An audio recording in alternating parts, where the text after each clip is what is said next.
Pakistan association Dubai basically एक social welfare club है Pakistani community का, जो कि दुबई के अंदर काम कर रहा है। और जैसे ही यहाँ पर पाकिस्तान में फ्लड की सिचुएशन बनी तो पाकिस्तान एसोसिएशन दुबई ने लोकल अथॉरिटीज़ से परमिशन लेकर वहाँ पर पाकिस्तानी कम्युनिटी और कॉरपोरेट सेक्टर से डोनेशंस यहाँ पर कलेक्ट की, और उसके बाद जो यहाँ पर अफेक्टेड जो लोग थे उनमें वो डोनेशंस यहाँ डिस्ट्रीब्यूट की गई।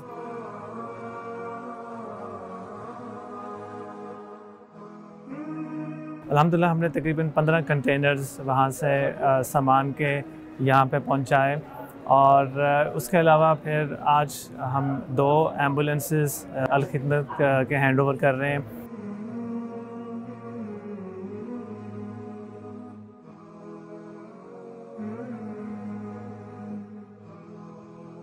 पाकिस्तानी कम्युनिटी ने ना सिर्फ के रिलीफ में काम किया बल्कि रीहैब में हमारा एक जो मॉडल विलेज का प्रोजेक्ट है, इसके अलावा भी हम चाहेंगे कि और भी ऐसे प्रोजेक्ट्स हों जिसमें वोकेशनल ट्रेनिंग हो, जिसमें लोगों को हुनर दिया जा सके, उनके पाँव पे खड़ा किया जा सके।